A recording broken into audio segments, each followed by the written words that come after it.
Allez, on revient pour la suite et la fin de l'émission. Avant d'aborder le sujet du Togo, on reste un peu au Burkina Faso au niveau de l'espace CEDEAO avec la visite du président Oumarou Sissoko Embalo. Il apporte son soutien aux militaires au Burkina Faso. On vous donne la parole comme Valentin Mayaba. Non, je vais chuter peut-être 1 ou 2 minutes pour chuter.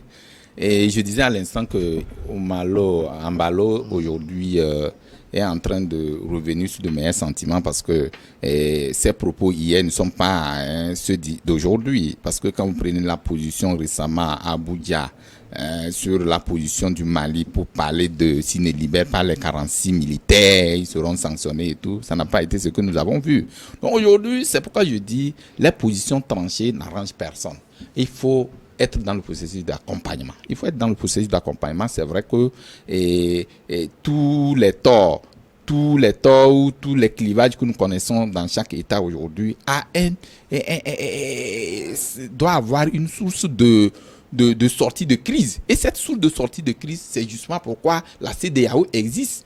Quand la CEDEAO existe et qu'il y a un problème dans un pays, il ne faut pas à un moment donné, montrer ses ailes pour dire que non, il faut forcément sanctionner, il faut mettre ceci. Ça ne résoudra pas. Vous allez sanctionner, les mêmes problèmes demeureront. Il faut accompagner pour que ce qui est arrivé là, il faut causer le problème de façon endogène. C'est là, moi, je condamne cette CEDEAO-là. Elle a montré ses limites ailleurs. Aujourd'hui, elle est en train de se rattraper.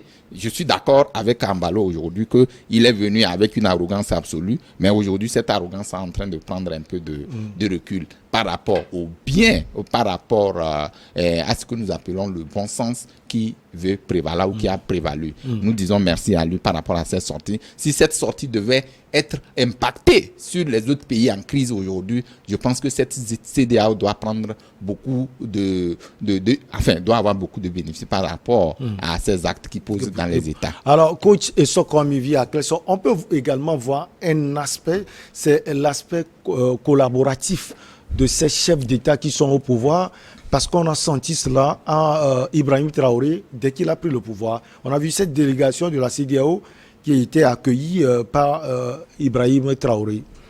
C'est ça, je voudrais qu'on comprenne. En réalité, il faut traiter les pays là cas par cas. Le Mali ce n'est pas le même problème au Mali, ce n'est pas le même problème au Burkina, ce n'est pas le même problème au Niger.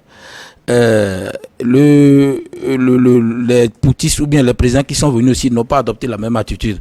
On a compris l'attitude est très importante. On a compris au début qu'avec Traoré, il est quelqu'un qui n'a pas compliqué les choses.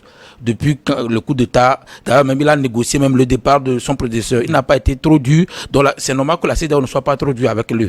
Et quand nous parlons de la Guinée, quand vous êtes dans le droit communautaire, en réalité, il ne faut pas qu'on nous trompe ou qu'on se trompe nous-mêmes que la souveraineté, quand vous prenez l'argent de la communauté s'impose à vous. Parce qu'il y a les recours que la CEDEAO a fait, il y a le CIMI que la CEDEAO a demandé, il y a des niveaux de choses que la CEDEAO a demandé que tous les pays le font. Donc, en réalité, nous perdons notre souveraineté d'une manière ou d'une autre en recevant des financements de la CEDEAO. Et la CEDEAO, quand les gens ont cherché à escamoter la CEDEAO, vous ne comprenez, il y a la BCAO qui est dans la CEDEAO. Il ne faut pas qu'on trompe les gens. Non, quand je dis la CEDEAO, c'est à la fois une institution financière. Vous nous comprenez, c'est un accord commercial et économique, ce n'est pas politique. La CEDEAO finance réellement, il faut que les gens le comprennent. Mais ce n'est pas le même financement dans chaque État. Non, je n'ai pas dit que c'est dans chaque État. Je le dis. État est souverain. Non, là, je dis, une fois que vous tendez de la, il faudrait que les gens le comprennent. L'ONU sanctionne. La CEDEAO, c'est normal qu'on sanctionne. Parce que quand les gens veulent que la communauté soit émiettée, c'est normal qu'on prenne des garde-fous. Et moi, je félicite Embalo, comme le Georges le dit, parce que c'est quelqu'un qui est proactif. Quand je dis, je ne sais pas pourquoi Maïba le condamne, quand je dis quelque chose et qu'un jour je me dis que ce que j'ai dit, je peux revenir sur ça pour faire de bonnes choses, c'est ce qu'on appelle un leader proactif. Maintenant, tu dis que c'est quelqu'un qui se contrôle. Hier, il a dit quelque chose. Aujourd'hui, quand il voit que ce n'est pas bien et que ce leader en face de qui il est, quelqu'un cherche le développement de la Coal. Et en plus, il n'a pas dit qu'il soutient la junte. Il dit qu'il soutient le Burkina Faso. Ça veut dire que c'est contre le djihadisme. Donc, il est contre tout le monde, est contre le djihadisme. Il dit on soutient le Traoré en train de faire une lutte contre le djihadisme. Qu'on le soutient. Il y a l'initiative d'Accra que le Mali même a adhéré finalement. La Côte d'Ivoire, le Togo, le Bénin, contre le djihad. Donc, tout ça là, je ne pense pas que Ambalo devait dire quelque chose qui est contraire à ça. Et en plus, le jeune capitaine n'a rien fait pour courroucer la CEDEAO. Il reçoit avec politesse les déclarations de la. Donc, moi, je pense que ici, il faut féliciter Ambalo parce que il a le discours adapté à chaque situation. Le cas de la Guinée est différent du cas du Burkina Faso. Vous voyez, on a renvoyé les émissaires de la CEDEAO en Guinée. Quand la population, le Burkina Faso n'a pas fait ça. Donc, ce que je dis jusqu'à présent, moi, je le félicite. Si il peut permettre à ce que la CEDEAO puisse enlever ce qui gangrène la sécurité autour du Sahel, moi je suis d'accord, et qu'il continue si ça peut arranger. Et la CEDEAO, c'est une communauté économique. Comprenons que la CEDEAO ne peut que intervenir normalement économiquement. Et quand elle intervient économiquement, on l'implique politiquement, dans nos décisions politiquement aussi. Allez, alors voilà. On va terminer par le Togo. On a encore 22 minutes. La Chambre de commerce et d'industrie du Togo a tenu, c'était le 11 janvier dernier à Lomé, un déjeuner de presse pour présenter les nouvelles dispositions relatives à l'organisation et au fonctionnement de cette institution et de ses différents organes. Avant de donner la parole à nos experts, on va suivre cet élément qui porte la marque de Mathieu Gueye. C'est à travers cette rencontre avec la presse togolaise que la présidente de la délégation spéciale consulaire de la Chambre de commerce et d'industrie du Togo a présenté les grandes lignes contenues dans les nouveaux tests qui vont désormais régir le fonctionnement. Donc il s'agissait effectivement aujourd'hui de partager avec vous les textes qui organisent la Chambre de commerce et d'industrie du Togo. Avant même de rédiger ces textes, nous avons fait un petit diagnostic de la Chambre de commerce et nous avons relevé qu'il y avait plusieurs problèmes. Des problèmes au niveau représentativité au sein de la Chambre de commerce et d'industrie du Togo parce qu'on n'avait que 1100 adhérents alors que nous avons plus de 123 000 entreprises au Togo. Certes, quand on a fait faire l'étude statistique des dites entreprises, on a constaté qu'il y en avait très peu de grandes, beaucoup de petites, et alors qu'il n'y avait que les petites qui étaient à la Chambre de commerce. Donc il fallait déjà d'avoir une représentativité acceptable au niveau de la Chambre de commerce. Au rang des innovations, des mini-chambres de commerce seront installées pour répondre aux attentes des opérateurs économiques du secteur privé à l'intérieur du pays. Aussi, l'innovation, c'est de ne pas oublier les régions. Vous avez vu que la Chambre de commerce était qu'à Lomé. Donc désormais, vous allez avoir des représentations régionales. Dans chaque région, il y aura on va dire une mini-chambre de commerce avec des élus qui vont travailler avec les pouvoirs, le pouvoir local, donc les préfets, les maires et j'en passe. Ceci parce qu'il fallait aussi que la Chambre de commerce rentre dans la politique de l'État, le plan national de développement, la vision stratégique 2025. Donc tout ceci pour permettre véritablement au secteur privé, économique, de s'implanter un peu partout. Notons qu'avec les nouveaux tests, toute entreprise immatriculée devient automatiquement membre de la Chambre de commerce et d'industrie du Togo. Allez, on retrouve nos experts pour la suite. Les nouveaux tests de la Chambre de commerce et d'industrie du Togo adoptés par le gouvernement sont constitués d'une loi relative à l'organisation de la Chambre, de 2 décrets portant leur organisation, attribution et fonctionnement de la structure et l'autre régime électoral de la Chambre et des arrêtés. On retrouve Georges Eho, homme politique du Clé. Qu'est-ce que vous pouvez dire de la sortie tout à l'heure de Madame Nathalie Bito? Non, je ne pouvais que féliciter cette sortie, sauf que je pense que c'est avec les hommes de médias, sinon je n'allais pas peut-être compris déjeuner de presse, sinon avec ce qui se passe aujourd'hui, il faut même jeûner pour pouvoir aller de l'avant. Parce que la situation au niveau de la Chambre du commerce jusqu'à arriver à la délégation spéciale, on comprend automatiquement qu'il y a une situation qui prévaut et qu'il y a un problème qui s'instaure. Donc aujourd'hui, seulement on a parlé on a fait des réformes sur tout ce qui concerne l'attribution, l'organisation et le fonctionnement de la Chambre du commerce et de l'industrie du Togo. Et ces réformes vont sans doute aider. Pardon? Ces réformes vont tellement apporter aujourd'hui parce que Madame Nathalie Bito parle d'une sorte de décentralisation de la Chambre. Oui, elle parle d'innovation, du fait qu'il y aura des représentativités au niveau des régions, afin que la Chambre puisse organiser un certain nombre d'activités localement pour que les gens ne puissent pas seulement venir à Lomé pour pouvoir de toucher ou bien être en contact avec la Chambre du commerce. Donc, les réformes, selon elle, nous permettra d'avoir une bonne gouvernance au niveau de la Chambre du commerce. Et d'ailleurs, pour tout ce qui concerne les tests électifs au niveau de la Chambre du commerce. Donc, je voudrais dire qu'il faut qu'on aille vite. Parce qu'aujourd'hui, avec la vie chère, nous pensons que il y a beaucoup d'impact. Il y a beaucoup d'impact sur les petites et moyennes entreprises. Et ces impacts-là, ça jaillit sur les consommateurs, c'est-à-dire les derniers consommateurs. Et donc, quand on parle de la Chambre du commerce et d'industrie du Togo, il y a un certain nombre de leurs attributions que je ne maîtrise pas, mais je sais tout simplement qu'ils doivent aller sur le terrain de l'industrialisation du Togo, comme il parlait de la feuille de route du chef de l'État 2025. Donc il va falloir véritablement, comme on le dit, ça veut dire que la délégation spéciale, comme Mayaba, c'est une transition en quelque sorte. Donc peut-être qu'il faut aller vite. Si c'est la délégation spéciale qui doit mettre les choses en ordre avant qu'il y ait une élection, qu'elle aille vite. Si c'est elle qui doit piloter jusqu'à ce que accomplir le déroulé sur les activités concernant la feuille de route 2025, aussi qu'elle aille vite.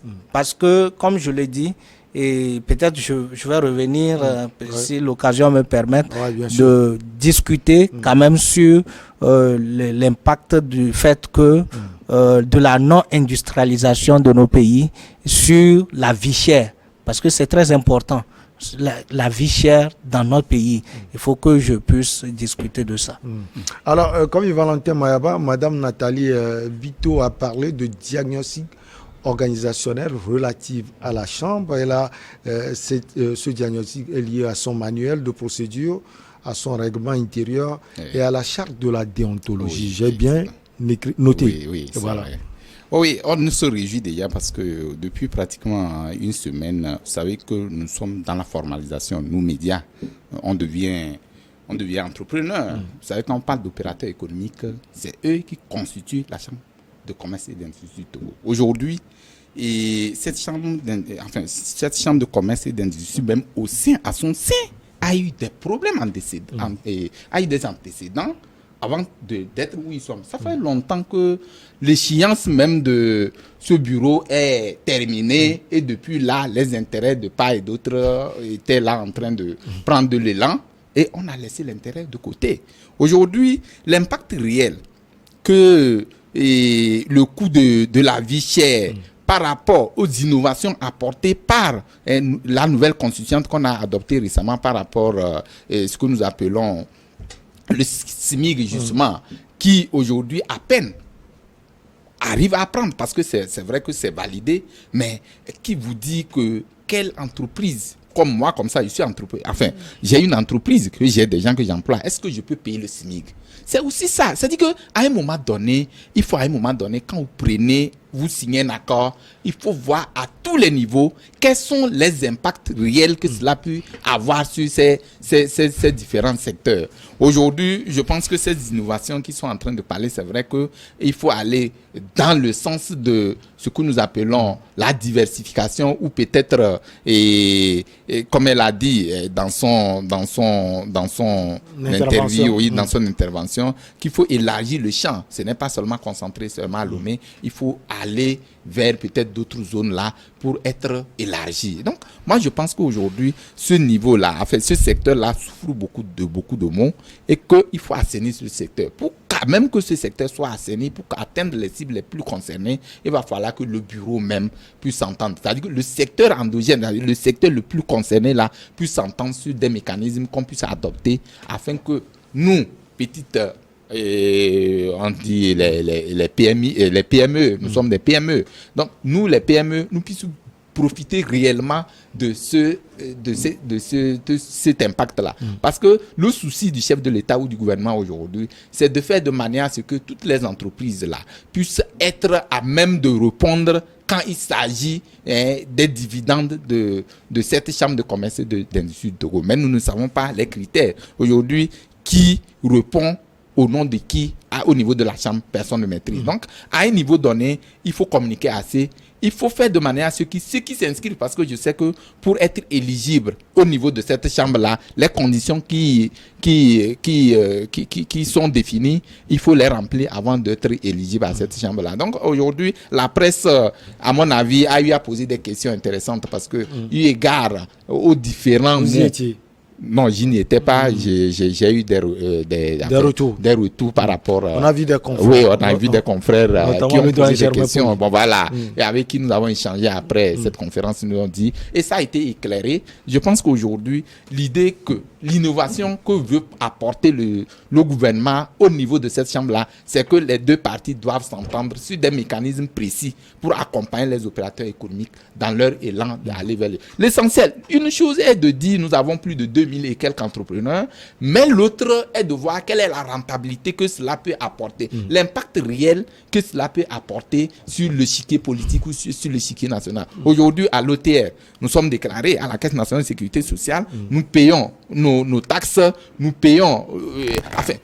bref, nous sommes des opérateurs économiques. Et donc, quand on parle d'opérateurs économiques, il faut créer aussi des mécanismes pour permettre à ces opérateurs économiques d'aller sur le marché de l'emploi. C'est ce qui est important. Moi, on ne peut pas aller payer mon TH, payer mes impôts et ne pas profiter des marchés qui puissent me permettre d'être aussi au niveau du rang que je suis comme opérateur économique. C'est dangereux, mais je crois que ces efforts-là, ces réformes-là doivent concerner ces aspects-là, parce que c'est justement les questions qui ont été orientées, qui ont motivé leurs confrères à poser des questions dans ce sens. Je pense qu'ils ont pris bonne note dans ce sens-là. Je pense que des réformes appropriées seront apportées. Alors, l'essentiel est de faire un diagnostic pour apporter de meilleures choses. On parle de la restructuration de la chambre de commerce et d'autres aspects également. Coach Kwamivi, à Clessor, on ne peut qu'apprécier l'initiative.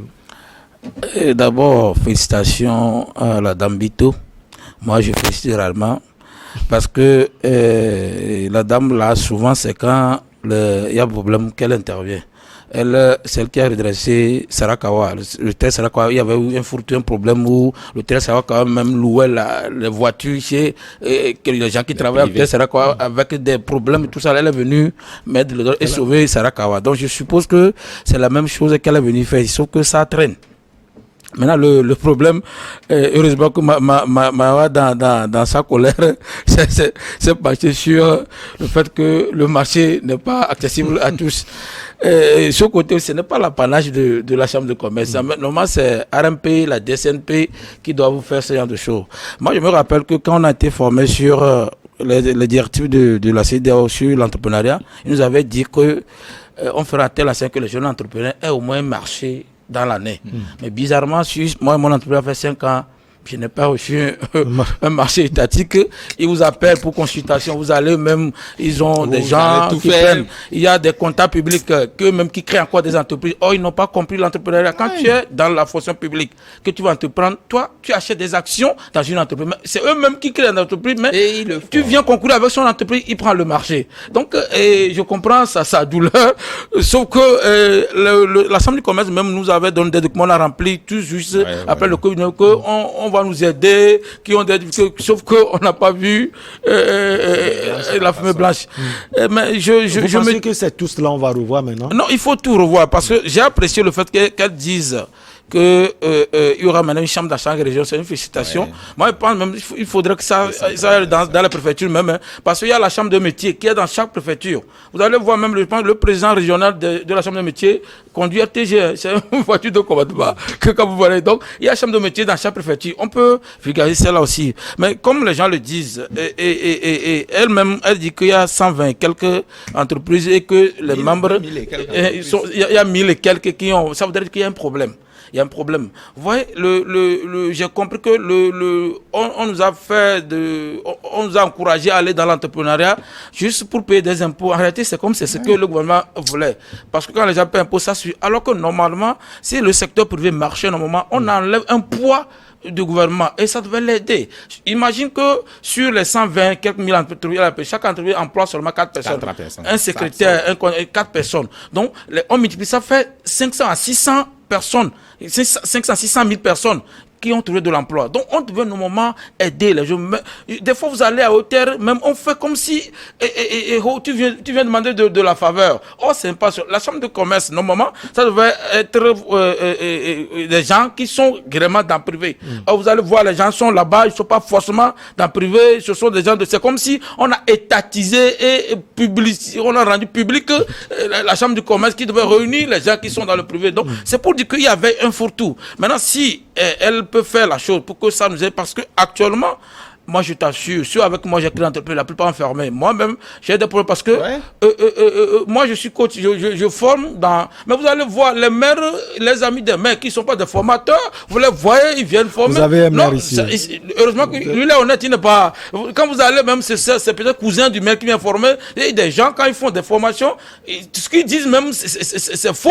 Quelqu'un qui dit qu'on peut créer une entreprise à partir de zéro. Or, même le téléphone que tu as appelé, ce n'est pas zéro. Imprimé, c'est. Donc, je vous dis qu'il faudrait que la chambre de commerce fasse que le commerce vive. Parce que même les prix, moi, quand vous quittez, il a dit, je vais te ficher, quand vous quittez le pour aller au nord, bizarrement, les prix des produits augmentent jusqu'à alors que ça devrait être le même chose. Il y a un mécanisme. Celui qui a une boutique qui s'est déclaré à Cara, on lui fait tellement qu'on enlève la charge qu'il pouvait vendre la même chose, celui qui a le mais j'ai payé au niveau de Brita, comment on appelle, eau Vital là, à 500, alors que la même eau Vital se vend à 350 400 Lomé.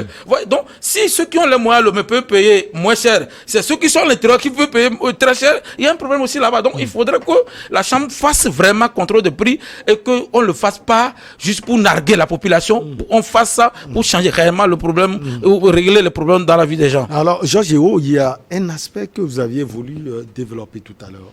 En fait, je suis un peu touché par mes deux co-débatteurs quand Komi Mayaba parlait du marché et que Coach a écorcé pour dire que c'est comme on nous a nargué et du fait qu'on a créé les entreprises pour payer pas une réalité uniquement que les impôts. Ça m'a touché. C'est pas une réalité ou bien ça, problème, ce qui se passe en fait, vous a touché.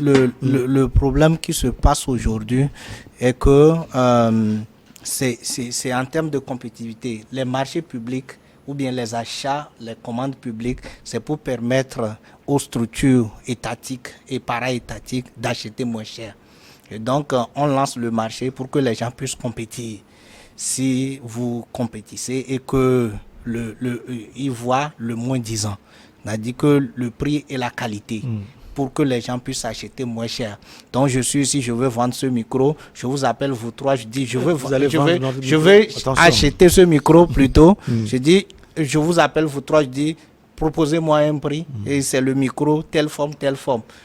Si j'appelle une seule personne, il va me donner un grand prix. Mais à vous trois, vous êtes obligés de miniser et je vais profiter. En fait, c'est pour cela qu'il parlait des directives de l'UEMOA.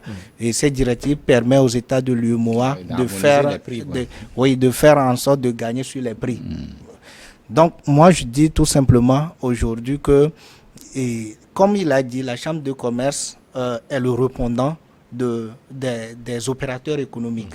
C'est une structure composée des ressortissants. C'est-à-dire que vous parlez des opérateurs économiques qui ont la carte de ressortissants. Ce sont eux qui ont la capacité ou bien de postuler à un certain nombre de postes au niveau de la Chambre du commerce. Et ces personnes-là représentent les opérateurs économiques qui doivent faire quoi? Qui doivent aider et les opérateurs, le secteur privé à aller de l'avant. Et donc, quand on parle d'aller de l'avant aujourd'hui, comme il a dit, il faut faire en sorte, par exemple, quand il donnait le prix de Vital, moi je veux seulement aller vite par rapport à son prix, à ce qu'il a dit, quand il donnait le prix de Vital, c'est plus que ça. Aujourd'hui, la vie chère gangrène nos pays, tout simplement parce qu'il n'y a pas de contrôle de prix, comme tu l'as dit, oui, mais ce n'est pas le prix au niveau des opérateurs économiques qui sont dans le service ou bien les institutions qui sont les services marchands. Mais il faut aller plus loin pour aller dans les services, les institutions financières qui sont au service des ménages. Qu'est-ce qui se fait là-bas? Par rapport aux importateurs, par exemple, aujourd'hui, vous voulez importer ce micro, je donne toujours l'exemple de ce micro, et comme vous le savez, vous ne pouvez pas prendre l'argent pour aller à l'extérieur pour payer. Mais le taux d'échange, le taux des transferts a augmenté considérablement au niveau des institutions financières. Ça veut dire tout simplement que quand vous voulez envoyer en dollars, le dollar officiellement à 610, mais au niveau des banques, vous faites quoi? Vous payez 655. Les 45 qui sont sur ça, qui paient ça. Alors que tout le monde sait que pour fixer le prix de vente, il faut connaître seulement son prix de revient et fixer en fonction de ce prix de revient pour avoir une marge là-dessus. Donc, il va falloir que véritablement que le ministère du Commerce s'investisse énormément dans le contrôle au niveau des commerçants qui sont dans les services marchands et les institutions financières aussi qui sont au service des opérateurs économiques. Parce que c'est très important aujourd'hui.